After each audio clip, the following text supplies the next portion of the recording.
Thiruvananthapuram corporation മേയറായി V രാജേഷിനെ തെരഞ്ഞെടുത്തു. BJP 51, UDF സ്ഥാനാർത്ഥി കെ ശബരിനാഥന് 17, LDF സ്ഥാനാർത്ഥി RP ശിവജിക്ക് 29 എന്നിങ്ങനെയാണ് വോട്ട് നില. വിവരങ്ങളുമായി മാനസ തിരുവനന്തപുരത്ത് നിന്ന് ചേർന്നു. മാനസ, തിരുവനന്തപുരത്ത് വി രാജേഷ് മേയറാകുന്നു അല്ലേ?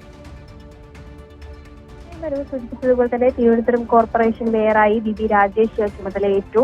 അല്പസമയം മുൻപാണ് വോട്ടെണ്ണൽ നില പുറത്തു വന്നത്. അതായത് 51 വോട്ടുകൾക്ക് വി രാജേഷും 29 വോട്ടുകൾക്ക് LDF സ്ഥാനാർത്ഥി RP ശിവജിയും 17 വോട്ടുകൾക്ക് UDF സ്ഥാനാർത്ഥിയായ KS ശബരിനാഥുമാണ് സ്ഥാനാർത്ഥികളായി മുന്നോട്ട് നിന്നിരുന്നത്. അതിൽ ഏറ്റവും കൂടുതൽ വോട്ട് നേടിയതോടെ വി രാജേഷ് മേയറായി തെരഞ്ഞെടുക്കപ്പെട്ടിരിക്കുകയാണ്. അല്പസമയം മുൻപ് മേയർ സ്ഥാനവും ഏറ്റെടുത്തു കഴിഞ്ഞു.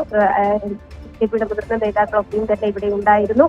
രാവിലെ 10:30 ഈ തെരഞ്ഞെടുപ്പ് നടപടിക്രമങ്ങളൊക്കെയും തന്നെ ആരംഭിച്ചത്. 11:30-12 മണിയോടെ വോട്ടെടുപ്പ് പൂർത്തിയാക്കി ശേഷം വോട്ടെണ്ണൽ നടപടികൾ തുടങ്ങുകയായിരുന്നു. അതിൽ 2 വോട്ടുകൾ അസാധുവായിപ്പെട്ടു. അതായത് 2 UDF കൗൺസിലർമാരുടെ വോട്ടാണ് അസാധുവായത്. അതോടൊപ്പം തന്നെ ഒരു സ്ഥാനാർത്ഥി UDF വിമതനായി പൗണ്ട് കടവിൽ മത്സരിച്ച UDF സ്ഥാനാർത്ഥി വിജയിച്ച UDF സ്ഥാനാർത്ഥി വോട്ട് രേഖപ്പെടുത്തിയില്ല. വോട്ടെടുപ്പിൽ നിന്നും മാറി നിൽക്കുകയായിരുന്നു. അതോടൊപ്പം തന്നെ വിഴിഞ്ഞത്തെ വോട്ടെടുപ്പ് നടക്കാൻ ഇരിക്കുന്നതേയുള്ളൂ. അതുകൊണ്ട് തന്നെ 100 കൗൺസിലർമാരിൽ ഒരു കൗൺസിലർ വിട്ടു നിൽക്കുകയും 2 വോട്ട് അസാധുവായതിനെയും തുടർന്ന് 97 കൗൺസിലർമാരാണ് വോട്ടെടുപ്പിൽ പങ്കാളികളായതും അതോടൊപ്പം തന്നെ കൃത്യമായി വോട്ട് രേഖപ്പെടുത്തിയതും.